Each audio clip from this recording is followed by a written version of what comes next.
2007 Santerville, a quiet and cozy town in Northern California, is located among dense forests and winding rivers. With a population of just over 3,000 people, the town is known for its close-knit and friendly community. People here know each other by name, children play freely in the streets, and no one thinks about locking the doors. However, behind this serene surface lie dark secrets that, as elsewhere, can grow and destroy the most sacred thing: the family. The Grayson family has always been considered exemplary. Thomas Grayson, the head of the family, was a successful businessman, owner of a small construction company that renovated and built houses in the area. His wife, Laura, devoted her life to home and raising their only daughter, 15-year-old Alice. Alice was a quiet, unassuming girl who was known and liked at the local school. Teachers noted her as one of the best students. Classmates admired her kindness and sincerity. Everything changed one autumn day, September 17th. The morning started like any other. Thomas, as usual, got up early to get to work, and Laura started preparing breakfast. Alice, slightly sleepy, went down to the kitchen, where hot toast and a glass of freshly squeezed juice were already waiting for her. The usual morning conversations about the day ahead and how Alice planned to meet her friends after school filled the cozy kitchen. At 7:45 a.m., Thomas kissed his daughter as always and walked her to the car. He drove Alice to school every day, even though the school was only a few blocks from home. It was their family tradition. They spent the last minutes before the start of the day together, discussing news, plans, or simply listening to music on the radio. Alice got out of the car near the school, and Thomas followed her with his eyes until she disappeared behind the doors of the school. He was sure that everything was going as usual. Returning home, he took his portfolio and went to meet a client in a neighboring city. Laura stayed at home doing the usual things: cleaning, cooking lunch, and planning family dinner. However, by noon the situation began to take an alarming turn. Laura received a call from school. Alice did not show up for morning classes. At first, this seemed like a strange mistake. Laura called Thomas, who immediately dropped everything and rushed back to Santerville. Hundreds of thoughts were spinning in their heads. Did something happen on the way? Perhaps she got sick and simply didn't make it to school. The first feeling of anxiety soon gave way to panic. Thomas and Laura started calling all of Alice's friends, teachers, classmates, but no one had seen her since she got out of the car in the morning. Thomas went to the school and began to examine the surrounding area, hoping to find at least some trace. He asked everyone he met along the way, but no one saw Alice. It was as if she had evaporated.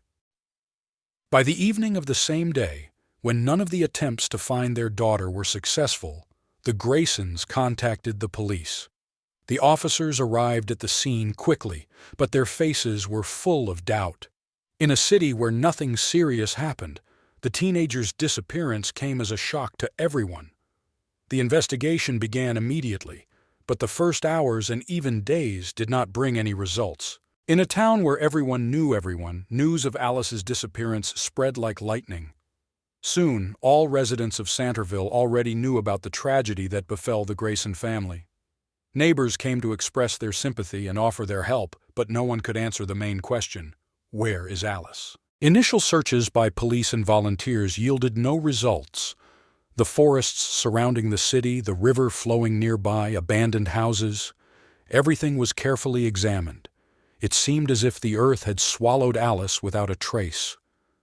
Thomas and Laura were in a constant state of anticipation for someone to call and say that their daughter had been found, but the phone was silent. Every day despair took possession of them more and more. Thomas felt a growing sense of guilt. He returned several times to the school, to the place where he last saw his daughter, but each time he left with nothing. Laura withdrew into herself. Her eyes became empty and lifeless. The Grayson house, which was once full of laughter and joy, fell into an oppressive silence. Thus began a tragic story that would soon shake all of Santerville to its very foundation, revealing to its inhabitants the darkest sides of human nature. The disappearance of Alice Grayson sparked one of the largest investigations ever conducted in Santerville. In a small town where for decades crime had been limited to petty theft or domestic disputes, The teenager's sudden disappearance was a shock. The police immediately got down to business, mobilizing all possible resources. The initial stage of the investigation focused on the most obvious options: runaway, kidnapping, accident. The chief of the local police department, Jackson Miller, an experienced officer with 20 years of experience, knew that in such cases every minute counted. He immediately dispatched several patrol officers to interview neighbors and check nearby houses, parks, and wooded areas. The Grayson family has become the center of everyone's attention. The headquarters of the search operation was established in their house. Gradually, volunteers began to flock there who sincerely wanted to help. On the kitchen table, where until recently there had been morning toast and juice, there were now maps of the area, task lists, and duty phones. Thomas and Laura, despite their condition, tried to hold on, helping to organize the search, but every day their hope faded. The police began to reconstruct the chronology of the events of that day.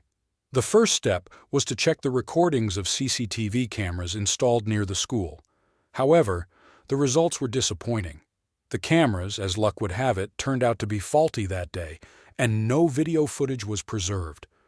This fact immediately aroused suspicion among the detectives, but so far there was nothing to cling to. Jackson Miller, carefully studying the testimony of Alice's parents and friends, noticed that there was something strange in Thomas's behavior. While Laura looked heartbroken, her husband seemed to be too collected and controlled his emotions with an unnatural coldness. This could not but raise questions among the investigation. Miller decided to take Thomas for interrogation to find out all the details of their morning farewell to their daughter. During questioning, Thomas spoke confidently about his actions that day.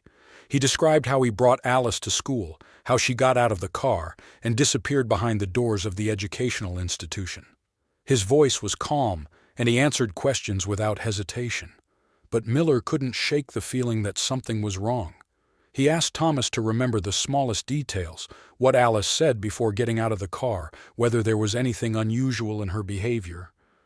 Thomas, straining, tried to remember, but his answers were still as clear and inexpressive. Investigators also turned their attention to other aspects of the Graysons' lives. Rumors began to surface that not everything in the family was as ideal as it seemed from the outside. Some neighbors noticed screams coming from the Grayson house sometimes at night that Laura seemed increasingly depressed in recent months. However, there was no direct evidence yet that this was related to Alice's disappearance. Amid growing alarm, the police began checking all possible leads. Searches were carried out in the houses of suspicious individuals in the area, and people who might know something were interviewed. But every time the trail seemed to lead to a solution, it broke off, leaving the detectives confused. Meanwhile, the relationship between Thomas and Laura began to deteriorate. Laura became more and more withdrawn into herself, and her constant questions and accusing glances irritated Thomas more and more. They talked to each other less and less, and a dead silence reigned in the house. Laura stopped going outside, refused to eat, and lost strength. Her condition worried her friends and neighbors, but she did not let anyone near her. At some point, Laura began to suspect that her husband was hiding something. She remembered how in recent months he increasingly left for work earlier than usual and returned late in the evening. Thomas became secretive. His phone was constantly on silent, and he clearly avoided conversations on certain topics. These thoughts began to torment Laura, but she didn't know how to ask about it directly. The police investigation, despite all efforts, began to stall. Miller understood that time was against them. Every day that went by without results meant that the chances of finding Alice alive decreased. But without giving up hope, he continued to work, studying new evidence and trying to connect disparate facts together. Towards the end of the second week after Alice's disappearance, as the investigation began to reach a dead end, unexpected information came to the police. One of the local residents, driving past the forest on the outskirts of the city, noticed something suspicious. In a clearing among the trees, he saw an object that seemed unusual to him, and deciding to check it out, he came across something that shocked him to the core. This discovery could be the key to revealing the terrible secret that hangs over Sanville, but what exactly the local resident discovered remained unknown to the general public. Police rushed to the scene, and Miller prepared for the most difficult part of the investigation: uncovering a truth that many in the city would prefer never to know. When Police Chief Jackson Miller received a report of a suspicious discovery on the outskirts of town, his heart sank with anticipation of something terrible. The forest, located just a few miles from Sanville, seemed impenetrable and gloomy even during daylight hours. When the police arrived at the scene, a thick fog descended upon them, shrouding the trees and giving the place an ominous appearance. The local resident who found the suspicious item was impatiently waiting for the police, pointing to a barely noticeable trail leading deeper into the forest. Miller and his team followed, carefully making their way through the dense bush. In a small clearing, hidden from prying eyes, they found what they were looking for. A dilapidated wooden barn, long abandoned, stood in the middle of a clearing. The front door, lopsided with age, was ajar. Miller felt the tension grow with every step, and his fears were realized when he opened the door. Inside the shed on the floor lay an old, faded jacket that belonged to Alice. Scattered next to her were textbooks and notebooks that seemed to have recently been in the girl's backpack. This backpack also lay nearby, open and empty. The items found confirmed the police's worst fears. Alice was here, and apparently she was being harmed. Miller immediately ordered the area to be cordoned off, and a thorough investigation of the barn began. Every item, every little thing was collected and sent for examination. The police knew that what was now at stake was not only finding the missing girl, but also uncovering what happened to her. While the experts conducted their tests, Miller decided to return to the Grayson family. He understood that the discovery of Alice's things might cause shock to his parents, but he could not afford to remain silent. Entering the Grayson house, he noticed Laura sitting on the sofa with her head in her hands. Thomas stood at the window, looking into the distance, as if avoiding the gaze of the police chief. Miller sat down opposite them and slowly, carefully choosing his words, spoke about the discovery in the forest. At first, Laura couldn't believe her ears. Then she jumped up from the sofa, demanding an explanation and blaming everyone around for failing to protect her daughter. Thomas remained silent, his face unreadable, but Miller noticed how his fingers tensed, squeezing the windowsill. The police continued to delve deeper into Thomas's life. The more they studied his affairs, the more strange things were discovered. Firstly, the family's financial condition turned out to be not as impeccable as expected. Thomas Grayson, previously considered a successful businessman, had significant debts that he hid from his wife. His construction company, it turned out, was on the verge of bankruptcy, and he was desperately trying to keep this fact a secret. In addition, Thomas's connections with dubious people who could be involved in criminal activities were discovered. These people often visited his office late at night, and some of them were even spotted near the Grayson house at night. Thomas claimed that they were just business partners, but Miller was haunted by these coincidences. Investigators also began reviewing Thomas's phone records and emails. They contained messages from an unknown subscriber who persistently demanded that Thomas pay a large sum of money. The text was threatening, and with each new message, the pressure on Thomas increased. He was clearly in a panic, but did not tell anyone about it, not even his wife. In parallel, experts continued to analyze evidence found in the barn. Signs of a struggle were found, blood belonging to Alice, and another frightening detail: fingerprints that did not belong to anyone from the Grayson family. These prints belonged to a man whom Thomas knew well, but this man's name was a shock to everyone. Miller began to realize that behind the Graysons' facade of a calm and successful life lay a real storm. Thomas Grayson seemed to be caught in a dangerous game from which he could not escape without consequences.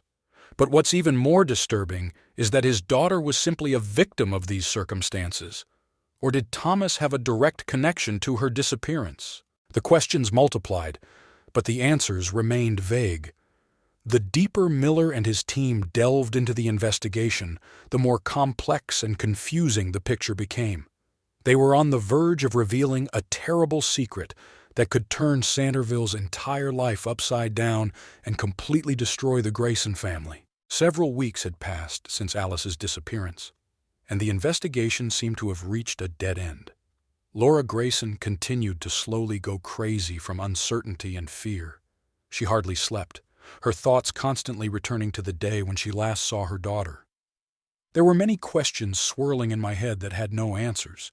Every time there was a knock on the door or the phone rang, Laura jumped up, hoping to hear good news, but was invariably disappointed. Meanwhile, Thomas became increasingly withdrawn and aloof.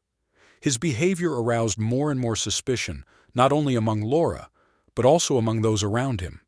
He spoke less and less with his wife, avoided her glances, and stayed late at work more and more often, justifying this with the need to resolve urgent matters.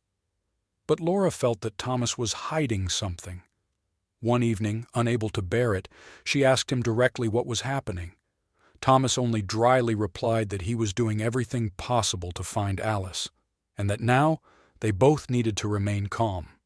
However, his cold tone and evasive gaze only made Laura more anxious. Despite the growing tension in the family, Laura decided to act.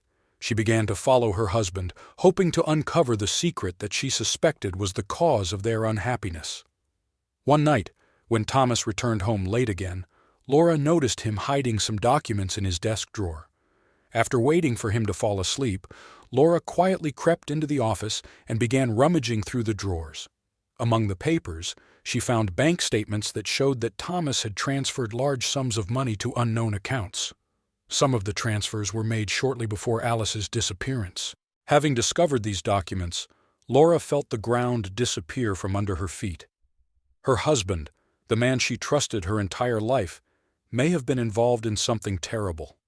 She remembered how he had become increasingly secretive and nervous in the final months before their daughter's disappearance.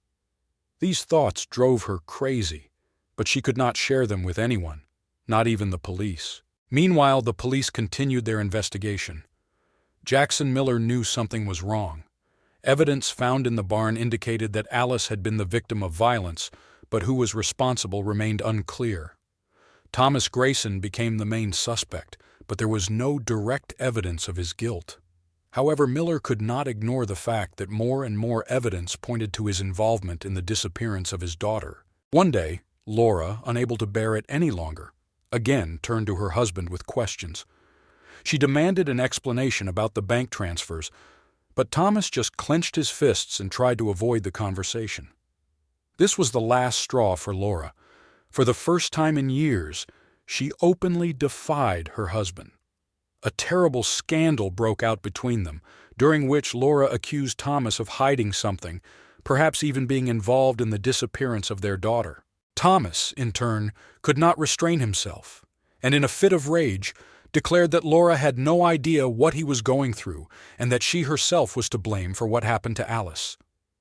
These words were spoken out of emotion, but they only increased Laura's suspicions. Now she had no doubt her husband was involved in something terrible, and it was connected with the disappearance of their daughter. After this scandal, the relationship between Thomas and Laura completely fell apart. They began to live like strangers, barely speaking to each other, and only the appearance of normalcy was preserved for those around them. A tense atmosphere reigned in the house, as if before a storm.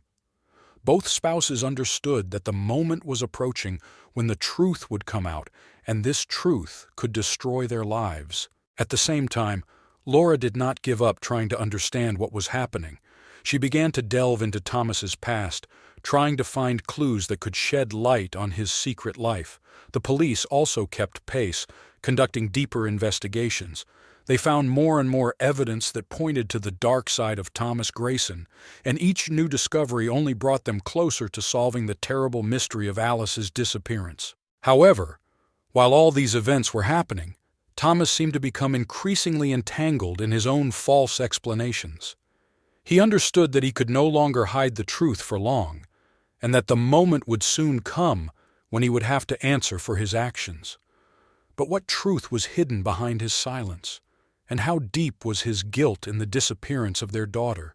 These questions still remained unanswered, but one thing was clear: the final outcome was approaching with inexorable speed. As the investigation neared its climax, tensions in Sanville reached their peak.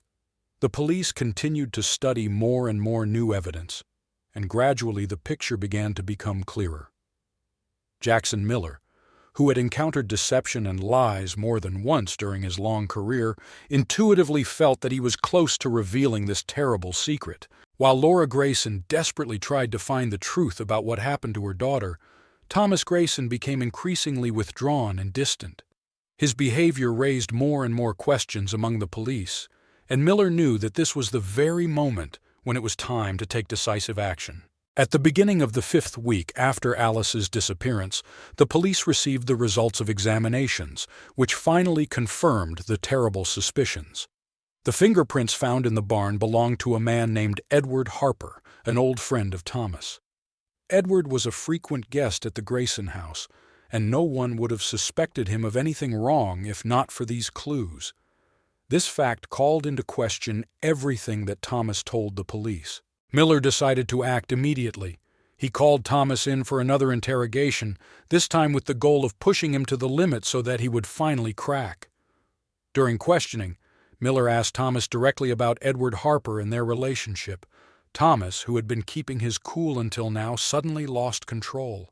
His face turned pale, and his hands began to tremble. He tried to deny any connection with Harper after Alice's disappearance, but Miller, sensing weakness, began to put more and more pressure on him. Gradually, under pressure from the evidence, Thomas began to speak. He admitted that he was desperate because of his debts and financial problems. Edward Harper offered him a solution: insurance on Alice, which could cover all of Thomas's debts if something happened to her. Thomas initially refused, but over time, under pressure from circumstances and Harper's threats, he began to consider this crazy plan. Thomas described how Harper threatened him and his family, forcing him to participate in this terrible plot. On the fateful day that Alice went missing, Thomas actually drove her to school, but then, at Harper's insistence, they headed into the woods on the outskirts of town. Harper assured him that everything would look like an accident and that Alice would live, but Thomas could not withstand the moral pressure. He left Alice with Harper, believing his promises, but the very next day he realized that he had made a terrible mistake. Alice never returned home, and Thomas realized that Harper had no intention of letting her live. He was too scared to immediately go to the police and tried to hide his guilt, hoping that everything could be hushed up. But the more time passed, the more he realized that he had gone too far and that his crime would not go unpunished. Miller, after listening to Thomas's confession, realized that he had finally revealed the terrible truth. He immediately ordered the arrest of Thomas and Edward Harper. Laura, having learned about her husband's confession, fell into a state of shock. She could not believe that the man with whom she had lived her whole life was capable of such a monstrous betrayal. The arrest of Thomas and Harper became a sensation in Sanville. The town's residents, who had previously respected and trusted the Graysons, were shocked.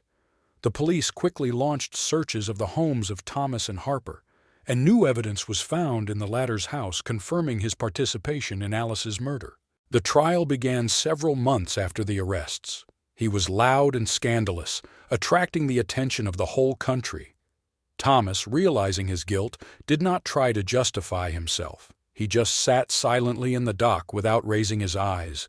His lawyers tried to prove that Harper manipulated him into participating in the crime, but the jury was not inclined to sympathize. As a result, Thomas Grayson was found guilty of complicity in the murder of his daughter and was sentenced to life imprisonment. Edward Harper, the main organizer of the crime, received a death sentence. This trial was the final page in a story that would change Sanville forever. Laura Grayson was left alone, crushed by grief and betrayal. Her world was destroyed, and she could not find solace in anything. The house in which they had once lived happily now reminded her of her lost daughter and the fact that her husband turned out to be a monster. Laura decided to sell the house and leave town to try to start a new life, but she knew that she would never be able to forget what happened.